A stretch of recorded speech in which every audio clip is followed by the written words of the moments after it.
तो बच्चों, जैसा कि हमने आपको बताया था कि डिसोल्यूशन का 3 पार्ट है।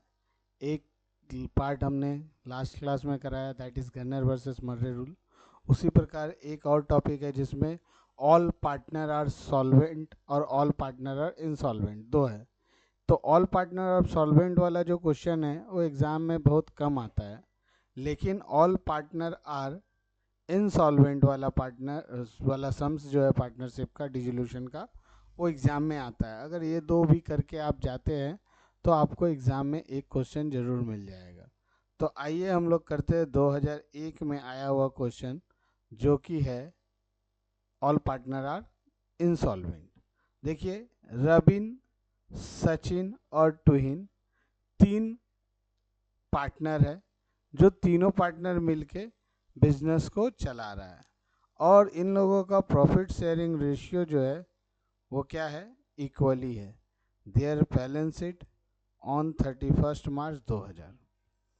क्रेडिटर का वैल्यू दिया आपको 10,000, रोबिन्स का लोन दिया है 2000, रोबिन का ओपनिंग बैलेंस, क्लोजिंग बैलेंस, ठीक है।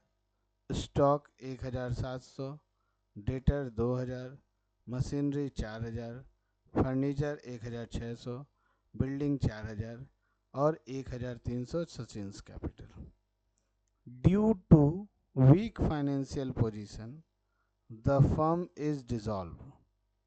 Due to weak financial position, financial position बहुत वीक था, तो जिसके कारण फर्म क्या हो गया, डिसॉल्व हो गया।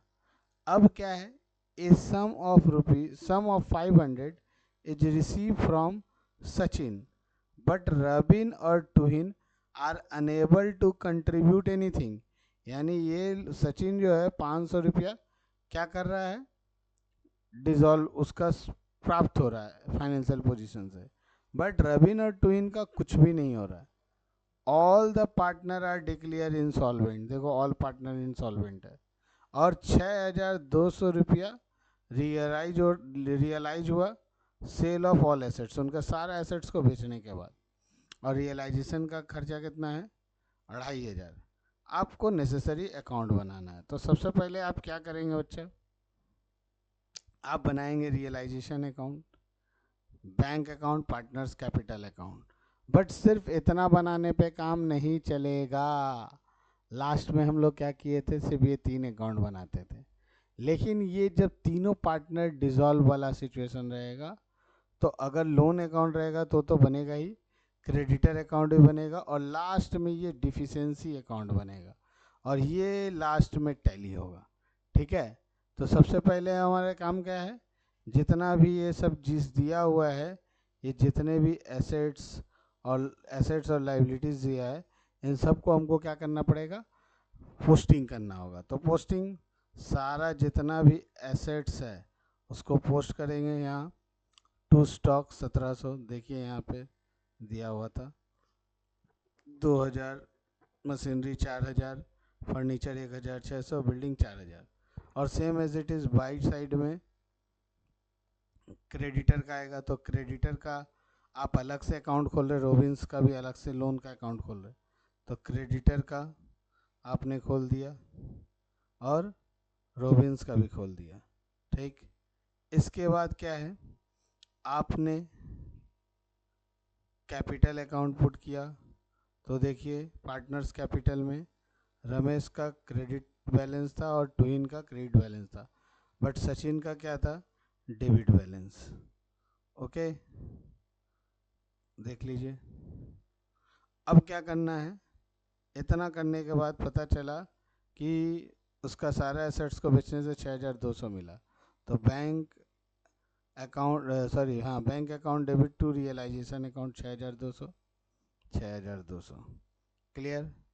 उसके बाद क्या है कि जब बैंक से रियलाइजेशन हो गया, तो रियलाइजेशन का एक्सपेंस है 250 रुपया, और कुछ बताया नहीं कि उसको बियर कौन कर रहा है, तो हम समझेंगे कि फर्म कर रहा है, तो realisation account debit to bank account, to bank, bank लिखे पैसा रियलाइजेशन में, रियलाइजेशन बैंक में जाएंगे, बाई साइड में रियलाइजेशन लिखेंगे। अब क्या होगा, बैलेंस होगा तो यहाँ 13,300 250 जोड़ के आ गया 13,550। इस 13,550 को हम क्या करेंगे, माइनस करेंगे 6,200 से। बैलेंस आ गया 7,350 डिवाइडेड बाई 3, ये आ गया 2450 2450 2450। अब ये 2450 यहाँ पुट हो जाएगा।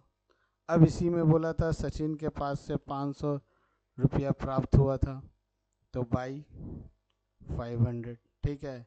और रविन और टुहिन से कुछ भी प्राप्त नहीं हुआ, ठीक है। अब जब ये हो गया तो क्रेडिटर का और लोन का पेमेंट करना पड़ेगा, ठीक है। तो क्रेडिटर और लोन का पेमेंट करने के लिए पेमेंट चाहिए, ना ही यहाँ पे कैपिटल का प्रॉफिट आया है और ना ही कहीं से पैसा, तो यहाँ पे क्या हो जाएगा, रोबिन का लोन डूब गया, that is called deficiency. Creditor का पैसा यहाँ 6,450 दिया, कैसे दिया, अच्छा ये आपका 6,200 रुपया डिक्लेयर होके आया था पैसा, और इधर 250 यानी 6,450, तो 6,450 यहाँ पे पेमेंट किया गया। तो अब बच गया कितना, क्रेडिटर का जब 6,450 आपने पे किया तो 300 ये बैलेंस बच गया, ये भी डिफिशिएंसी में जाएगा। अब डिफिशिएंसी अकाउंट में जाएंगे तो यहाँ पे क्रेडिटर से 3,550 बैलेंस आया और आर्स लोन्स का 2,000, ठीक है। अब यहाँ पे जो अकाउंट आया है ये आप कहाँ चल जाएंगे, 3,250 1,450 850 डिफिशिएंसी में, इसको लेके डिफिशिएंसी में पुट कर दिया। अब यहाँ पर एक और चीज़ है, ये जो डिफिशिएंसी में ये जो आया ये तो आया, लेकिन आपका जो बैंक अकाउंट है वहाँ देखिए आपने सचिन का कैपिटल से 500 रुपया आया, ये वाला, ठीक। अब जब इसको टोटल किए तो बैंक को बैलेंस, इस केस में क्या होता है, बैंक पहले बैलेंस होता है, ठीक है। और बैंक जब बैलेंस हो जाएगा तो ये क्रेडिटर में चला गया, क्रेडिटर में 6,450 आया, ठीक है ना। तो ये अगर हम बैंक अकाउंट में पहले से मेरे पास एक बैंक बैलेंस था, ठीक है, नहीं बैंक बैलेंस तो था नहीं, वही बेच के आया था 6,200 रुपया, और सचिन के पास से 500, टोटल हो गया था 6,700। इसमें से 250 रुपया हमने रियलाइजेशन का खर्चा माइनस किया तो बचा 6,250। अब इस 6,250 में घटा दिए, 6,750 में 250 घटा दिए तो बचा 6,450। ये 6,450 क्रेडिटर में चला गया, तो क्रेडिटर में बैलेंस फिगर डिफिशिएंसी हो गया। अब जहाँ जहाँ डिफिशिएंसी आया था, ये क्रेडिटर में आया था, ये लोन में आया था, ये पार्टनर्स कैपिटल में आया था, ये जब पुट किए तो ये और ये दोनों मिल गया, तो इसका मतलब क्या है, ये हमारा सही सम्स है, ओके। इसके अलावा भी आप इस तरह का सम्स बहुत सारा आया होगा जिसमें डिफिशिएंसी अकाउंट ओपन किया गया होगा, ठीक है। आप वो सब सवाल कर सकते हैं इसमें और कुछ भी जानने योग्य अलग कुछ खास नहीं है, मोटा मोटी सब सेम है। इसके अलावा पीसमिल डिस्ट्रीब्यूशन है, और पीसमिल डिस्ट्रीब्यूशन हम लोग अभी फ़िलहाल नहीं करना है, क्योंकि पीसमिल डिस्ट्रीब्यूशन और इसमें दोनों में से कोई एक क्वेश्चन ही करना रहेगा। तो आज के लिए इतना ही, मिलेंगे दूसरे वीडियो में।